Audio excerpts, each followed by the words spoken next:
আসসালামু আলাইকুম। অপরাহ্নে সবাইকে স্বাগতম। তো পরীক্ষার আগে তোমাদের অল্প সময়ে রিভিশন দিতে সবচেয়ে বেশি যেই কষ্টটা হয় যেই সাবজেক্টটাই, সেটা হচ্ছে উচ্চতর গণিত। তো উচ্চতর গণিতে রিভিশন দেওয়াটা কিন্তু যথেষ্ট প্যারাময়, কারণ এত বড় একটা সিলেবাস, এত বড় বড় চ্যাপ্টার, ত্রিকোণমিতি, যোগজীকরণ, অন্তরীকরণ, সেকেন্ড পেপারে গতিবিদ্যা, স্থিতিবিদ্যা, হিউজ হিউজ চ্যাপ্টার। এই পুরাটা চ্যাপ্টার, এই সবগুলা চ্যাপ্টার আসলে এত অল্প সময় রিভিশন দেওয়ার জন্য অবশ্যই তোমাকে প্রপার স্ট্র্যাটেজি মেনটেন করতে হবে, নাহলে কিন্তু তুমি পুরা এই যে গত 2টা বছর বা যতটুকু সময় হোক তুমি ইফোর্ট দিয়ে আসছো ম্যাথে, অনেক সময় দিছো, অনেক সময় ধরে ধরে তুমি সরলরেখার ম্যাথ করে আসছো, কিন্তু এট দিস মোমেন্ট, এই মোমেন্টে তোমার অনেক কিছুই মনে নাই, অনেক কিছুই মাথায় নাই, তুমি অনেক কঠিন কঠিন ম্যাথ সলভ করছো, বাট এই মুহূর্তে তো তা তোমার মনে নাই। 2 দিন পর তুমি পরীক্ষা দিতে যাবা, সেটাও তোমার মনে নাই থাকতে পারে অনেক টাইম। সো গত বিগত যত পরিশ্রম আছে, যত সময় তুমি ইনভেস্ট করছো, সব পুরা সময়টাকে সামারি করে তোমার মাথার মধ্যে এই মুহূর্তে বা 1 2 2 দিন পর তোমাকে আনতে হবে, তোমার মাথায় সেট করতে হবে জিনিসগুলা। সেই জন্য তোমাকে প্রপার একটা স্ট্র্যাটেজি মেনটেন করতে হবে। সো এই ভিডিওতে আমি কিছু স্ট্র্যাটেজি নিয়ে আলোচনা করব, যে এই ওয়েব যদি তুমি ফলো করো, তাহলে বিগত যত পরিশ্রম তুমি আসলে ম্যাথের পিছনে দিছো, যত সময় তুমি ম্যাথে ইনভেস্ট করছো, তোমার যা নলেজ আছে, সেই নলেজের সমস্ত কিছু খুব জিপ করে তোমার মাথার মধ্যে সেট করতে পারবা। আর এইটাই আসলে পরীক্ষায় ভালো করার মূল মন্ত্র, কারণ আলটিমেটলি ওই 3 ঘন্টার পরীক্ষায় তুমি যা লিখে আসবা তাই তোমার আউটপুট আসবে। আর এই তুই ওই 3 ঘন্টার ব্যাপারটা অনেকটাই ডিপেন্ড করে প্রপার একটা রিভিশনের উপর। সো চলো শুরু করা যাক। আচ্ছা, তো নাম্বার ওয়ান, আমি যেই বিষয়টা নিয়ে কথা বলবো, তোমাকে আগে চ্যাপ্টার সিলেকশন করতে হবে। তোমার হাতে সময় খুবই কম, তোমাকে আগে চ্যাপ্টার সিলেকশন করতে হবে। এখন এই যে চ্যাপ্টার সিলেকশন করবা, তুমি বোর্ডের একটা কোশ্চেন নিবা, তোমার যে কোনো বোর্ডের একটা কোশ্চেন নিবা। সেই কোশ্চেনে তুমি দেখবা যে ফরমেশনটা কিরকম, কোন ফরম্যাট থেকে কয়টা কোশ্চেন করে আসতেছে। তার মানে তুমি দেখবা যে তুমি চাইলে একটা বা 2টা চ্যাপ্টার স্কিপ করতে পারতেছো, ঠিক আছে? সো আমি বলবো যে তোমার হয়তো বা স্ট্রং জোন থাকতে পারে, একটা উইক জোন থাকতে পারে। তো তোমার স্ট্রং জোন থাকতে পারে, তোমার উইক জোন থাকতে পারে, ডেফিনেটলি আছে, তাই না? ডেফিনেটলি আছে। 2 একটা চ্যাপ্টার তুমি উইক উইক বলতে এমন না যে পারো না, তোমার হচ্ছে মনে হচ্ছে যে না, এটা আমি কমফোর্টেবল না, আমার হয়তো মিস হয়ে যেতে পারে। তো সেই ক্ষেত্রে তুমি চাইলে উইক জোনের 2টা, ম্যাক্সিমাম 3টা চ্যাপ্টার একটু কম এফোর্ট দিবা। আর স্ট্রং জোনের যে চ্যাপ্টার গুলো থাকবে, 8টা থেকে 7টা, ওইগুলোতে তুমি বেশি এফোর্ট দিবা। 10টা যদি সাবজেক্ট চ্যাপ্টার থাকে, তুমি ওইগুলোতে একটু বেশি এফোর্ট দিবা। সো প্রথমেই চ্যাপ্টার সিলেকশনটা করতে হবে। এটা কি দেখে? বোর্ড কোশ্চেন, সিকিউ দেখে। অবশ্যই এমসিকিউ তে তোমার কোনো ধরনের কোনো উইক জোন থাকা যাবে না, আর এমসিকিউ তে উইক জোন কারো নাইও। এমসিকিউ তুমি হচ্ছে যেটা কঠিন আসে ওটা হয়তো পারবা না, বাট ডেফিনেটলি তোমার এমসিকিউর উপর সলিড একটা প্রিপারেশন থাকা লাগবে। আমি বলতেছি সিকিউর কথা। সিকিউতে হচ্ছে তোমার, তুমি একটু চাইলে ভাগ করতে পারো যে না, আমি উইক জোন একটু আমার আছে, এই উইক গুলো আমি একটু কম পড়বো বা কম প্রিপারেশন নিব, আর স্ট্রং জোনে আমি হচ্ছে বেশি করে পড়বো। ওকে, তারপরে আসি যে চ্যাপ্টার সিলেকশন তো করলা, এইবার আসি তুমি আসলে চ্যাপ্টার ধরে ধরে পার চ্যাপ্টারে কতটুকু সময় দিবা বা কিভাবে আসলে তুমি পড়বা। এবার তুমি যখন চ্যাপ্টার ওয়াইজ তুমি প্রিপারেশন আসবা, তোমার প্রথম কাজ হচ্ছে চ্যাপ্টার ওয়াইজে একটা চ্যাপ্টার নিলা, কথার কথা সেটা সরল রেখা হইতে পারে। আমি সরল রেখা দিয়ে বুঝাচ্ছি, কারণ সরল রেখাটা অনেক বড় চ্যাপ্টার, এটা প্রপারলি রিভিশন তুমি যদি এইটা দিতে পারো, বাকিগুলো তোমার জন্য কোনো ব্যাপার না। তো সরল রেখায় তুমি অবশ্যই সময় একটু বেশি ইনভেস্ট করবা, কারণ বড় চ্যাপ্টার। আচ্ছা, তো সেই সরল রেখার প্রথমেই কাজ হবে কনসেপ্ট রিভিউ করা। কনসেপ্ট, এখন ফিজিক্সের ক্ষেত্রে কনসেপ্ট ব্যাপারটা যতটুকু যায়, ম্যাথের ক্ষেত্রে এটা কনসেপ্ট প্লাস ফর্মুলা চলে আসে, ঠিক আছে? কনসেপ্ট প্লাস ফর্মুলা, যে ফর্মুলা গুলা কি, তোমার ম্যাথের ক্ষেত্রে অনেকটাই ফর্মুলা ডিপেন্ডেন্ট, তোমার ফর্মুলা গুলা মাস্ট জানতে হবে, তাইলেই তুমি ম্যাথ অনেকটা অ্যাপ্রোচ করলে পারবা।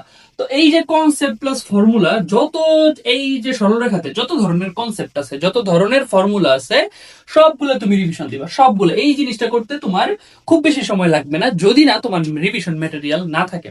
তোমার যদি রিভিশন ম্যাটেরিয়াল থাকে, যে তুমি একটা ফর্মুলা, তোমার নোট আছে বা কনসেপ্ট গুলো গুছানো আছে, তাইলে তুমি কিন্তু খুব ইজিলি এই কাজটা করে ফেলতে পারবা। যদি না থাকে, আনফরচুনেটলি যদি না থাকে, তাহলে আমি বলবো যে তুমি যে কোনো একটা বই ফলো করতে পারো। আমি বলবো যে কেতাব স্যারের বইটা ফলো করো। কেতাব স্যারের বই সুন্দর করে সিকোয়েন্স আকারে যে মানে ইয়েগুলো আছে, কনসেপ্ট গুলো যে সাজানো আছে, এটা কনসেপ্ট, এটা ফর্মুলা, এটা কনসেপ্ট, এটা ফর্মুলা, ওইগুলো দেখে দেখে প্লাস হচ্ছে কি তোমার ফর্মুলা একদম খাতায় লিখে লিখে তুমি এই কাজটা শেষ করো। ফর্মুলা খাতায় লিখে লিখে লিখে লিখে, কারণ সরলরেখা অনেক ফর্মুলা, অনেক ধরনের ফর্মুলা আছে, সবগুলো তুমি আগে ফর্মুলাতে এক্সপার্ট হবে, যেন পরীক্ষার হলে শপথ করো যে আর যাই হোক, আমি পারি আর না পারি, আমার ফর্মুলা লিখতে ভুল হবে না। ম্যাথ হোক ফিজিক্স হোক, তুমি এইটা নিয়ত করো যে আমি পরীক্ষায় যতটুকু পারি না কেন আমি প্রত্যেকটা কনসেপ্টের ফর্মুলা আমি একদম ঠোঁটস্থ থাকবে, এটাতে আমার জন্য ভুল না হয়। যদি এটা ভুল না হয় তাহলে কিন্তু তুমি অলরেডি কিছু মার্ক তুমি অর্জন করতে পারবে। যদি একটা ম্যাথ শেষ নাও করো ফর্মুলাতে, তুমি হাফ বা 40% 30% মার্কস পেয়ে যাবা। ওকে, সো প্রথম কাজ হচ্ছে চ্যাপ্টার ওয়াইজ, এবার তোমার প্রথম কাজ হচ্ছে কনসেপ্ট রিভিউ করা। এরপর আসি, এরপরে তুমি আসলে তোমাকে মাস্ট খেয়াল রাখতে হবে তুমি টাইপ ওয়াইজ রিভিশন দিবা, টাইপ ওয়াইজ ম্যাথ প্র্যাকটিস করবা। কিভাবে প্র্যাকটিস করবা আসতেছি। এখন ব্যাপারটা হচ্ছে টাইপ ওয়াইজ, ব্যাপারটা কি টাইপ ওয়াইজ আসলে এই জিনিসটার একটা রিভিশন ম্যাটেরিয়াল আলাদা করে প্রস্তুত থাকা ভালো। যদি তোমার থাকে তাহলে খুবই ভালো যে তুমি টাইপ ওয়াইজ নোট করে রাখছো, বা তোমার কাছে ওই ধরনের কোনো ম্যাটেরিয়াল প্রস্তুত আছে যে টাইপ ওয়াইজ জিনিসটা সাজানো আছে। অনেকেরই নাই, আমি জানি 95%-এর উপর স্টুডেন্টের কাছে এই জিনিসটা নাই, করা নাই। ভাই এতদিন র্যান্ডম ম্যাথ করছি, এগুলো তো বানায়নি। কোনো সমস্যা নেই, এটা যদি নাও থাকে তুমি একটা কাজ করবা, তুমি কেতাব স্যারের বইটা নিবা। এখন সবাই কি কেতাব স্যারের বই নিবা না, যে যেইটাই করছো সে সেইটা নিবা, ঠিক আছে? বাট আমার কাছে কেতাব স্যারের বইটা খুব সুন্দর অর্গানাইজড লাগে। আচ্ছা, তুমি যে বই, যখন একটা বই নিবা, বইয়ের মধ্যে দেখবা যে কনসেপ্ট ওয়াইজ টাইপ ওয়াইজ করাই আছে। যেমন ধরো একটা চ্যাপ্টারের এক নাম্বারে ধরো এরকম 5টা ম্যাথ আছে, এরকম। এরপরে 2 নাম্বারে আছে ধরো 6টা 7টা ম্যাথ, তারপরে 3 নাম্বারে ধরো আছে যে 10টা ম্যাথ। কথার কথা, এই যে 1 2 3 নাম্বারিং দেওয়া আছে, ওইখানেই কিন্তু টাইপ করা। যেমন হয়তো বা টাইপের নাম লেখা থাকে না, 1 নাম্বার হয়তো একটা টাইপের ম্যাথ, 2 নাম্বার হয়তো আরেকটা টাইপের ম্যাথ, বা কাছাকাছি ম্যাথ গুলো এভাবে সাজানো থাকে। কেতাব স্যারের বই খুব সুন্দর করে সাজানো আছে, ইনফ্যাক্ট যে কোনো বই এটা মোটামুটি সাজানো। এবার তোমার কাজ কি? তোমার কাজ হচ্ছে এই যে চ্যাপ্টারের যে নাম্বার ওয়ান নাম্বার ম্যাথটা আছে, ওখানে 5টা ম্যাথ আছে, 5টা থেকে তুমি জাস্ট একটা করবা। পাশে বেশি বেশি বোর্ড আছে, বা ওই যে তুমি প্রিভিয়াসলি যখন পড়াশোনা করছো, যারা পড়াশোনা করছো এতদিন 2 বছর তুমি প্র্যাকটিস করছো, প্র্যাকটিস করার সময় তোমার কি মনে হয় না যে এই ম্যাথটা একটু ইউনিক, এই ম্যাথটা একটু এক্সেপশনাল, এই ম্যাথটা আমার দেখা লাগবে? ওইখানে ডেফিনেটলি একটা স্টার দেওয়া আছে, বই মার্ক করা আছে যে না, এই ম্যাথটা হয়তো বা একটু ডিফারেন্ট। ওই যে মার্কিং জিনিসগুলো তুমি পড়বা। আর যদি তোমার অবস্থা খুবই খারাপ হয় যে না, আমার কোনো মার্ক টাক নাই, আমি সমানে করছি, কোনো আমি রিভিশন ম্যাটেরিয়াল দাগাই নাই পর্যন্ত, নোট তো বানাই নাই, আমি দাগাই নাই পর্যন্ত, তাহলে আমি বলবো যে তোমার কাছে দেখে যদি লাগে যে না এই ম্যাথটা একটু দেখা দরকার, এখন কি করবা? তুমি কি খুঁজে খুঁজে করবা? না, তোমার কাছে যদি মনে হয় যে এই ম্যাথটা একটু দেখা দরকার, ওইরকম একটা দুইটা ম্যাক্সিমাম ম্যাথ তুমি টাচ করবা। এবার সেই টাচ করবো না পুরা করব, তুমি ম্যাথটা টাচ করবা। পুরা ম্যাথ করার সময় নেই, পুরা ম্যাথ করলে তুমি 2 দিন 3 দিনে রিভিশন দিয়ে শেষ করতে পারবা না। তুমি কি করবা? তুমি হচ্ছে ম্যাথটা শুরু করবা, ম্যাথটা নিজের মতো করে শুরু করবা।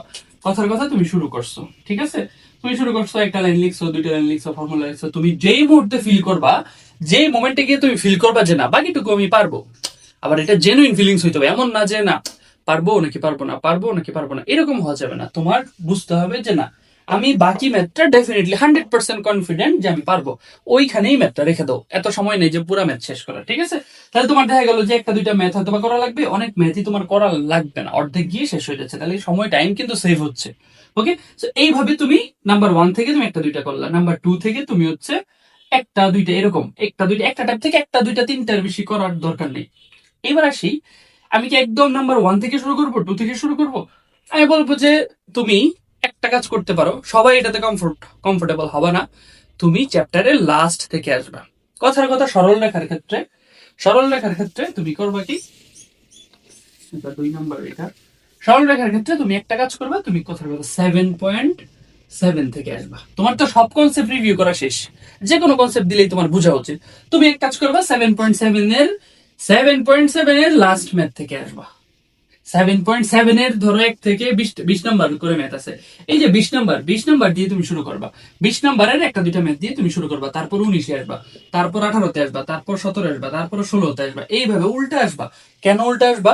কারণ তুমি যদি লাস্ট থেকে আসো, লাস্টের দিকে কঠিন কঠিন অনেকগুলা, দেখো শুরুর দিকে 1 2 নাম্বারে একটা কনসেপ্ট থাকে, 2 নাম্বারে আরেকটা কনসেপ্ট থাকে, 3 নাম্বারে গিয়ে দেখবা 1 2 মিক্সড করে একটা কনসেপ্ট থাকে, 10 নাম্বারে গিয়ে দেখবা যে প্রিভিয়াস অনেক কনসেপ্টই তোমার ছোট ছোট কাজে লাগতেছে। সো সেইভাবে যদি তুমি 20 নাম্বারটা একটু করে ফেলো, দেখে ফেলো, এমন না যে তুমি কিছুই বুঝবা না, অবশ্যই বুঝবা। তুমি দরকার হলে সলভ দেখবা, ও আচ্ছা এই ম্যাথটা এইভাবে করে।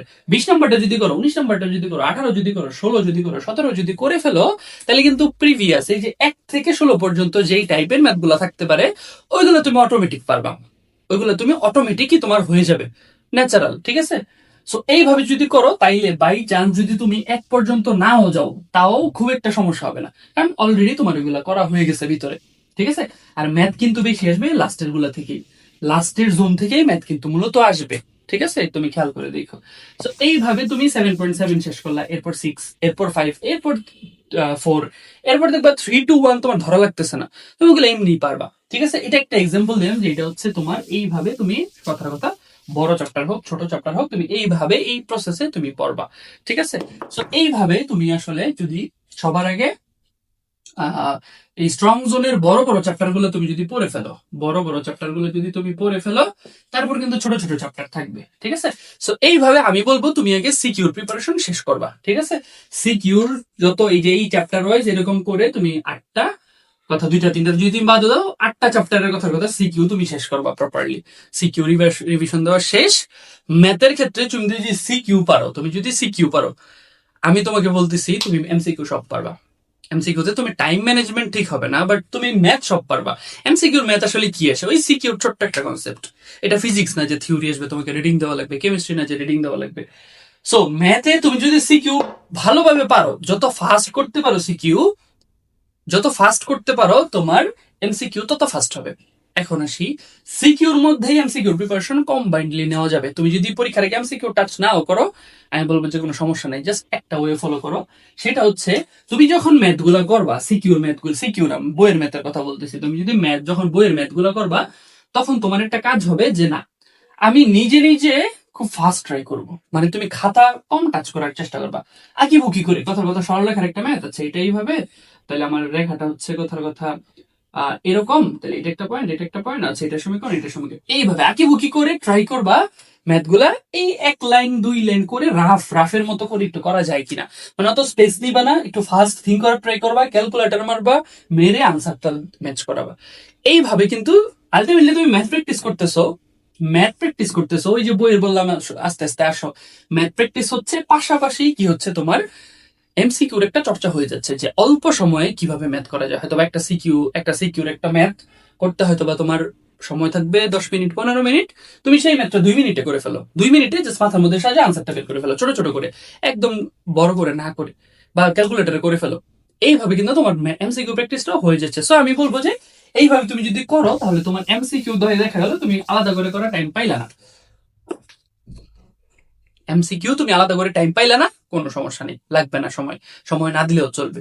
পরে লাস্টে গিয়ে তুমি একটা মডেল দিয়ে ফেললা, 1-2টা মডেল কোশ্চেন এমসিকিউ মডেল দিয়ে ফেললা।